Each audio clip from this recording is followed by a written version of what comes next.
Welcome back, minions. When we last left off, we were on floor 29 of the Phoenix Tower. All we had left to do was go to the top here. So, when we get to the top, we find King Tycoon, or Lenna's here.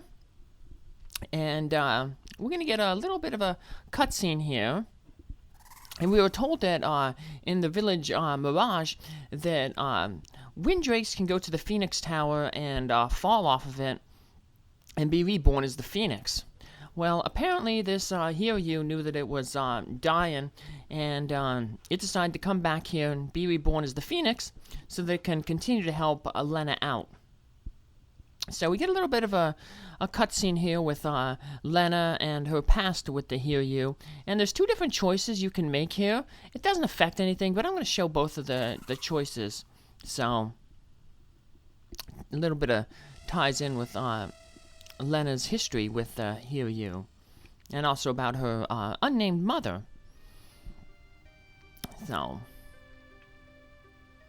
like I said, it doesn't affect anything in terms of the plot. No matter which answer you give, you'll still get the Hiryu summon.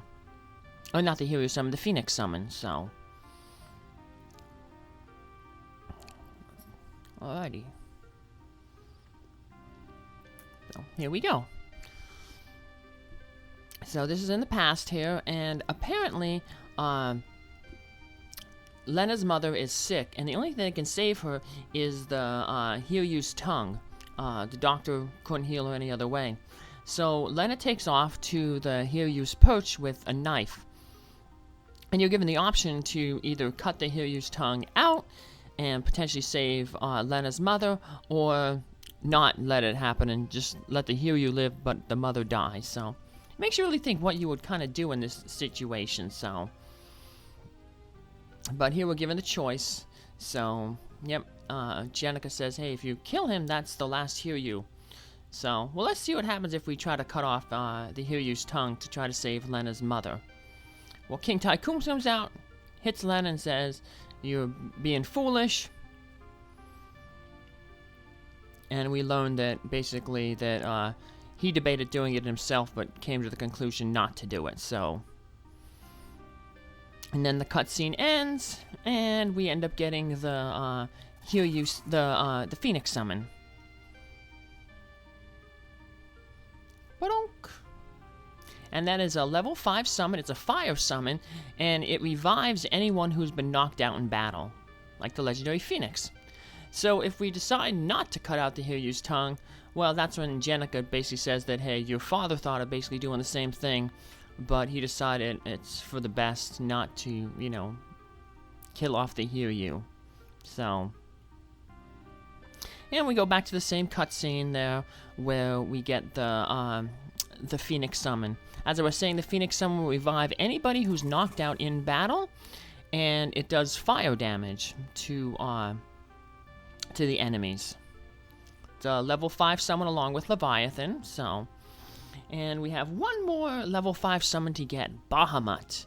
And he's up waiting in the northeast mountain. So what I'm going to end up doing here is I'm going to climb out of this tower because we don't have the exit spell, because we don't have a time mage.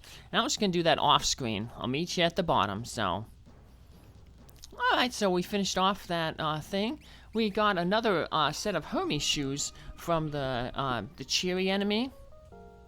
They dropped. We also got a few other pieces of equipment dropped, but we can't use any of them. They're all dancer specific. The red dress and the red slippers. Basically, what they do is, if you put on that costume set, it's the rainbow dress, the red slippers. I think there's one other item. Well, it might just be those two. What it does is it increases the chance of the dancer landing the sword dance.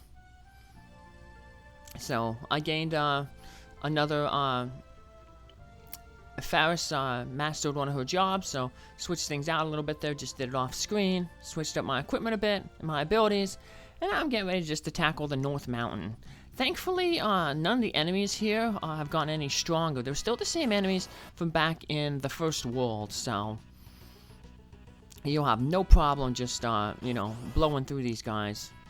So, sadly, though, the encounter rate is pretty, high, though, it seems.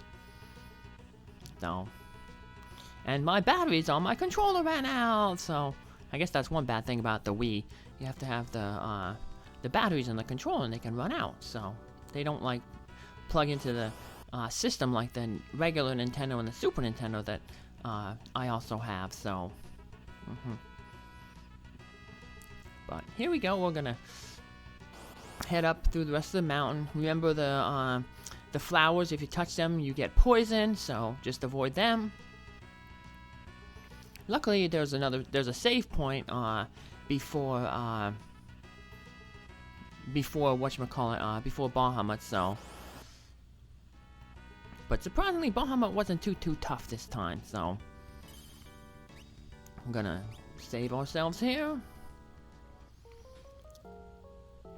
And we're gonna head to the top of the mountain, where instead of finding the Hiryu like we did in the first world, we will find the King of the Dragons, Bahamut. So, we could have got Bahamut much earlier, but I wanted to, you know, play it like as if we were, you know, playing the game kind of for the first time.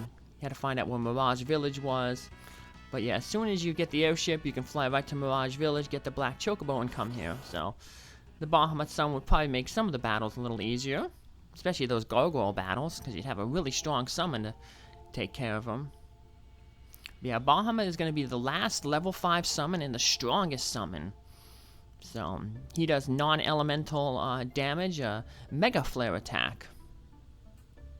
And what's really funny is, since we have the Magic Lantern, or the Magic Lamp, what the Magic Lamp does is it summons all the summons, minus the Phoenix, from strongest to weakest. So, we can actually use the Magic Lamp to summon Bahamut to attack Bahamut. So, that's pretty silly. But, yeah, the main thing here is put up your defenses. We're going to use both Carbuncle and the Golem. Probably should have used Golem first, now that I thought about it, because the Carbuncle will run out. And unfortunately, it runs out at a bad time, and I end up losing Faris and RASAR. But oh well, it's okay. We're still at maximum. We're still not maxing our jobs anyway. So, but yeah, now we've pretty much shut down his physical attacks with Golem, and we're gonna shut down his Mega Flare attack with the Ruby Light, the wall. So. Poison Breath still does some damage, but we're doing plenty of damage on our own here, so. Use our best summon, Leviathan. And while I'm got some free time here, speaking of the Magic Lamp, I'm going to off-screen leaving this area. And while I'm doing that, I'm going to use up the Magic Lamp charges to show you what that does, so. As you can see, Mega Flare bounced back off him, did a lot of damage to him, and we've defeated Bahamut. And we gained the last summon. So, like I said, I'll off-screen leaving the mountain here, meet you at the bottom, and I used basically all the charges in the Magic Lamp. That way I can show off what happens when you use up all your charges. Now, when you get down to Chocobo, you have to use the Chocobo charge 20 times, and then you'll get like a hidden summon that does absolutely nothing. But I'll also take this time then to show off that hidden summon, and I'll also show how you can refill the charges on your Magic Lantern. So, we'll just navigate the globe by going north. It's a little, rather than going south and be a longer trip. Park the Chocobo by Mirage Forest, and then we'll end up just getting into our airship. So, but we got sucked into Mirage, so that's okay. We can make some purchases here and get a few more things. We can sell that equipment we ended up getting, and since we got 2 Hermes shoes, we can actually only have to buy 2 Hermes shoes now instead of the 4 we initially were going for. So yeah, we got some good drops there, so got a little lucky. I would have liked to have got another elf cloak, but didn't get that, so no. But we have an extra wall ring we can sell. You only need 4 of them. And there's the rainbow dress and the slippers. Those are those items that whatchamacallit, increase the frequency of the sword dance coming up when you're a dancer.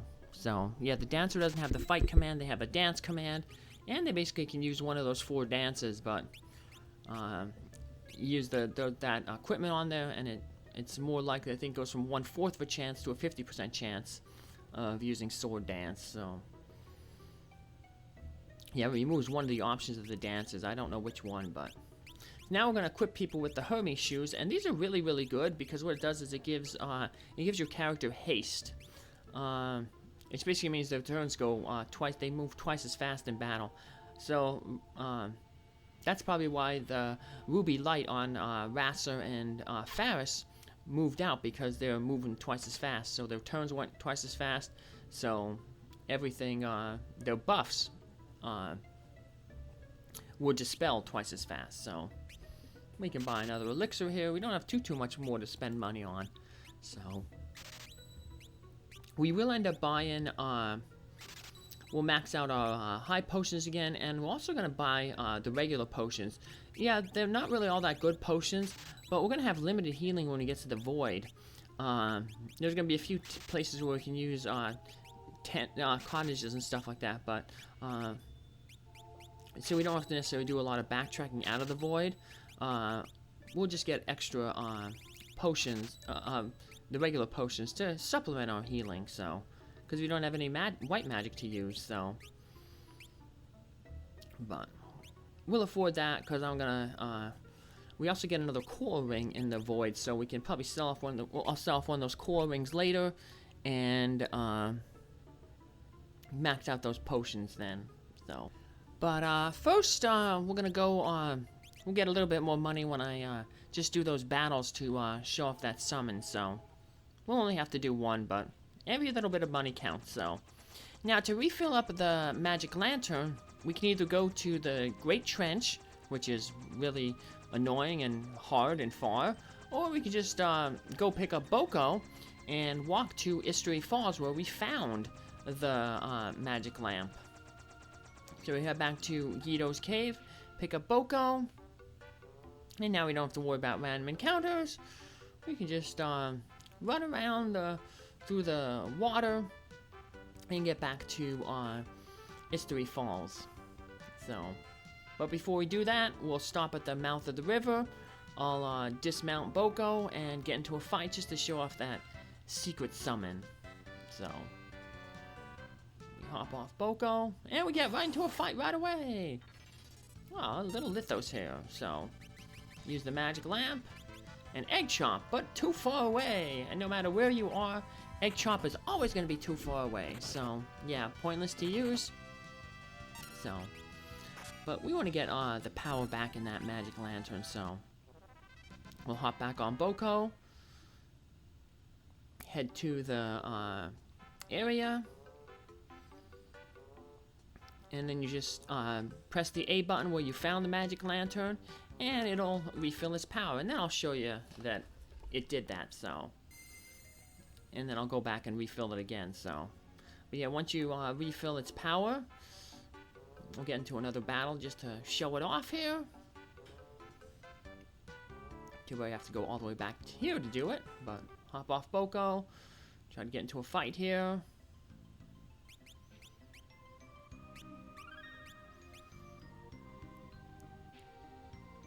And of course, when we want to get into a fight, it's going to take forever to get into a fight. So, come on, enemies. Alright, here we go. Frost Balls. Now we use the magic lantern again. And hey, it brings us back to Bahamut because we recharged it. So we're going to go refill it again. Put it on Bahamut. And then it's time to... we'll head down to Quell because it's a close village. One where we can pick up high potions. can only get high potions in World 2 villages, because World 1 villages weren't advanced enough to sell them yet. So I guess they figured it would be kind of game-breaking to have such good potions in the first world. So, but Quelb's close by. We'll go to Quelb, the village of the werewolves. We'll pick up, max out our high potions, sell that core ring, and max out our regular potions. And then it's time for us to head to the Void, where X-Death and his remaining minions, who didn't come out of the Void to prevent us from getting the tablets, are hanging out. So, yeah, the Void is, it's kind of a mix-mash of, a mishmash of, different areas that we've already been in. And when you're in those different areas, you can encounter enemies, old enemies from those areas, mainly the harder ones. But you can also encounter a bunch of new enemies. So we'll just stop here, get a free healing in. And now we're off to grab our airship and restock on our potions. Yeah, the Void is going to be a pretty long dungeon, and it's mainly at one point mainly a big boss rush. We'll be fighting a whole bunch of those minions throughout the thing, but then at one point we can get to a castle where there's just a whole ton of bosses. So let's check out how our percentage of treasure is looking. We should be in the 90s. There's only about 20 some more chests left to go.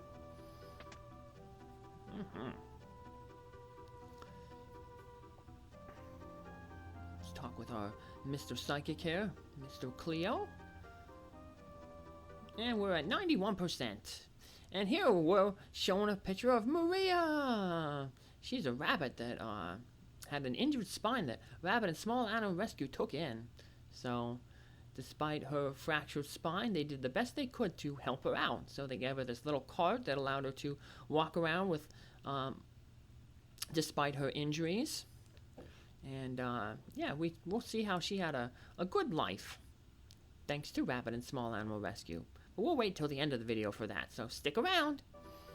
Yep, so we're at the 91% there, so got into a lot of fights, over 1,000 fights.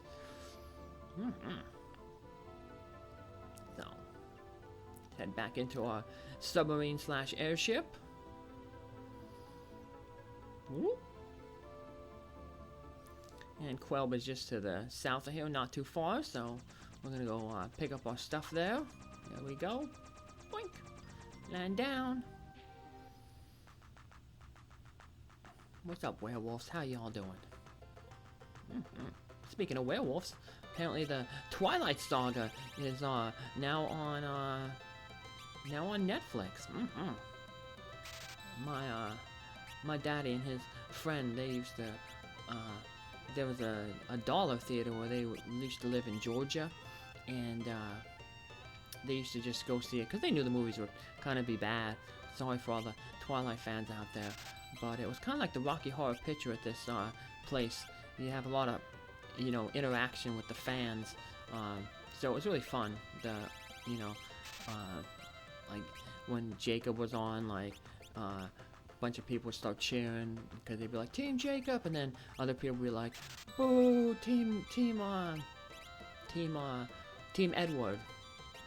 Trying to remember the name there. And yeah, so it was really interesting, and when funny things happened, the crowd would laugh and cheer. And yeah, it was only like $1, like I said, for the first showing, and then $1.50 for all showings after that. So that's where my daddy and his friends saw all the Twilight movies.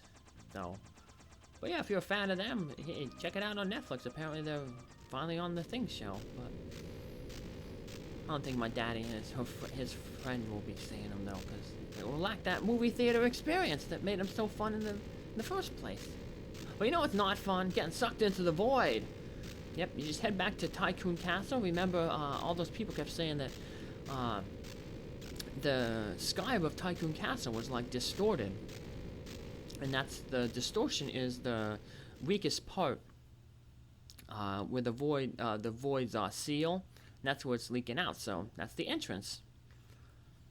So first place we end up in like a little sand area. There's quicksand that moves you around. The enemies that you encounter in this area are the same ones that you can encounter in the desert by the Phoenix Tower and the North Mountain. The ones that we just saw pretty much the last episode. So, once you get to the end, we're going to be greeted by all of those minions of X-Death. And they're basically going to say, like, hey, you know, we can't let you stop X-Death. You know, he's going to, you know, we're evil, and he's, you know, going to make a world of evil, and that's the world we want. So, but we don't want a world of evil. That's not nice. No. We want a good world. I don't know why I would want a world of evil. That's kind of pointless. So, but then we end up in an area here where it's like the Ronka Runes. So, we can run into some new enemies here. We'll show them off. The most annoying one here is this Death Dealer right here. What they do is they just keep casting the roulette spell. And we saw that one of the enemies in the Phoenix Tower used it. Roulette basically will instantly kill whoever it lands on. So, unless you get lucky like I do here, and it lands on whoever has the bone mail, because then it will heal them entirely. So, that was really, really lucky. A 1 in 7 chance of that happening. So, whew. But, yeah, if you see them, take them out first. Then we can take out the grenades. So, like other enemies, if you don't take them out fast enough, they will explode and deal damage based on their hit points that they have left. So, try to hit them with multi-targeting attacks to take them all out at once. And we get some victory. Other enemies you can run into here are some from the Ronka Runes, like the Ghidra enemies, the Toad enemies, but all of them enemies are pretty much small for us compared to the new enemies that we're going to encounter in here. So, but only 2 more new type of enemies in this place. So, I want to grab all the treasure, even if you're not really useful for us. And here's the other final 2 enemies, the Baldanders there. So, not too much remarkable about them. The level check, though, is a little bit more annoying, but thankfully you have some time that you can deal with them. What the level check does is it casts a search spell, and it'll choose like a target, and basically it learns the target's level. And then it uses different blue magics, the level 2 old, level 3 flare, level 4 quarter, or level 5 death, depending on the level that, you know, its target is. So, you basically got 1 free turn where it's going to check your level before it will unleash one of those blue magics. So, it's a potential place where you can learn blue magic if you haven't learned those spells. But at this point in the game, if you've been checking out all the enemies, you should have learned all the blue magic in the game. So there it is, using the search. So now it knows Krile's level, I mean. So I don't even know her level. I think she might be 39. So most likely if these things lived long enough, they would use like level 3 flare. Because that is 39 is a multiple of 3, so it'll use that blue magic spell. So always remember that thing. You can tell if a number is divisible by 3 if you add up the numbers in the number, and if they add up to a number that's divisible by 3, then it is. So 39, 3 plus 9, 12. 12 is divisible by 3, so 39 is a multiple of 3. Boink. But yeah, we have a few screens of Ronka Runes, and feel free right now to use your best attacks, like your Bahamut summons. You don't really have to worry about healing too much right now, because after this area, we're going to end up in the Mirage Town. And even though everybody in the Mirage Town will be frozen, we can't interact with anybody, can't use any of the shops, we can use the healing pot. So, remember in Mirage there was that door we couldn't get in? Well, that's because it's part of the Void. So, but now that we're in the Void, we can go through Mirage, but see all the people, they're all frozen, can't interact with anybody. But like I said, we can use this, so no point in wasting your healing items before that, or your magic restoring items, because we got this free healing point. So, and then the same thing is going to go kind of for the next area. once we leave Mirage, remember Mirage is in a forest. So the next area we're going to go through is going to be a forest. It's going to be similar to the Forest of Moor, where we got the sealed crystals in Galifswald. So we're going to go through that forest, and then after that we're going to end up in a waterfall area similar to the Istery Falls. Can't even use the inn, yeah. But in the fall area, there's going to be a save point where we can use a cottage to heal ourselves up, so. But, alright, we got 4 new enemies here. 3 new enemies, actually. And, these are them right here, so. The mushroom there at the bottom is weak to fire. I showed off the white flame stats there first. They have low hit points, but they have high evasion, so magic's probably the better way to deal with them. And then the Farfellow down there, he's the little puppet guy. Take care of him, and life is good. So we have 3 treasure chests in here. First one's kind of easy to miss. We gotta sneak around here. And then we gotta backtrack by this tree. And since I didn't want to show off all the stats in the last thing because there was kind of a quick battle, here's the moss fungus' stats. So they're weak to fire and water, so just throw your fire or water skeins and take them out that way. So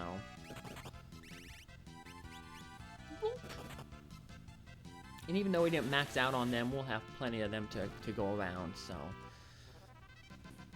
woohoo! Oh, we got another free antidote. So probably because they can poison, so if you didn't have antidotes, you'd have a way to potentially cure your poison. Now we have 2 more treasures in here. Well, like I said, it's kind of annoying to find them because the canopy that's blocking you have limited visibility. So, but they're out by the bases of a tree, so. And they're kind of close to one another, so when you find one, there's the ribbon. The other one's very close by, so. Best piece of headgear in the game. It prevents all status ailments, so. There's the Lilith Rod. I think you can use that to use Osmos, which steals MP from enemies. And remember in the forest, you had to touch the wood sprites, and it caused the way to go open forward. Well, we're gonna find a sprite here, but it's not gonna be a nice sprite. Nope, it's gonna be one of X-Death's minions. So, have no fear using the chicken knife here because we can't run away. When I'm trying to show off enemies, it's annoying when the run away command hits. So, because then I can't show off the enemy. So, but here we have the first little boss. She's pretty easy. She only will use like spells. She uses a wall on herself.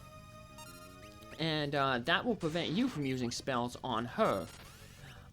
If you do have spellcasters though and you can't physically attack her, you can cast wall on yourself and then bounce spells off of you onto her. And that's what she's gonna do. She's gonna bounce spells off of herself and then to target us. But she doesn't really get too much of a chance to do that because we got lucky and got the sword dance there, which pretty much took off more than half her hit points. Her other form of attack is this drain attack. Yeah, and sometimes, like I said, she even bounces wall off herself, so that gives it to us. But yeah, so she didn't really get a chance to use any of her big spells, but she'll start using them, maybe some like the elemental spells, bounce them off of her and hit you. So, but that's her gimmick. Just don't directly target her with spells, and you'll be okay. So, and remember, summons bypass the reflect thing, so that's why we didn't have to worry about Bahamut's spell being reflected. So, once you take care of her, we end up in the waterfall area. We have another 3 enemies and an optional super boss, so it's going to be very important that we make a save. So, like I said, we have a save point coming up here, so I'm not going to feel bad about, you know, using my expensive spells like Bahamut to take care of these enemies real quick, because some of them can be really annoying. I think these guys can turn you into stone, sort of like how the cattle bus summon does. But they're not the most annoying enemy. The most annoying enemy is we're going to have another dragon coming up, the Grand Dragon. And he can use a lot of multi-targeting spells like the Blaze spell, the Flame spell, Earthquake. So, first we have the Oro cat there, that little blob with a bunch of eyes. So, we'll chuck him down with Bahamut. And there's the Great Dragon. We don't want to have him use his attack, so we're going to go pretty much all out and just try to hit him. He's weak to water, so we can use Leviathan to do some extra damage to him to exploit that weakness. They'll do 50% more damage, so it might actually do more than Bahamut would do, so there we go. We got victory there. Yay! Alright. And that's all the new enemies in this area. Now, to the right, there is another cave that we can go into. But we'll backtrack to get to that cave, because there's our 4th core ring, because we stole the 4th one there. First, we're going to go this way first real quick. And make a quick save, because if you go that other cave, there's a waterfall that can push you down to where the super boss is. So, better be safe than sorry. Heal up and make a save. So if anything bad happens, we can just retreat back to our save point here. Because, yeah, that optional robot boss, really, really tough. Definitely deserves the title of Super Boss, so. But that's what we'll pick up in our next episode, minions. So thanks for following along, and your reward, you get to learn more about Maria. As you can see, she was able to hop a little bit thanks to the physical therapy that Rabbit and Small Animal Rescue gave her, but she still preferred her little cart, so. And despite her disability, she lived a long and fruitful life, eventually dying peacefully. And her legacy lives on in all the animals rescued and helped by Rabbit and Small Animal Rescues. Some of them, which are going to be popping up on the screen here in a little bit. And you can help support Rabbit and Small Animal Rescue by making a donation to them. Any bit helps. I've included a link to their homepage in the video description. Thank you for your time. Bye!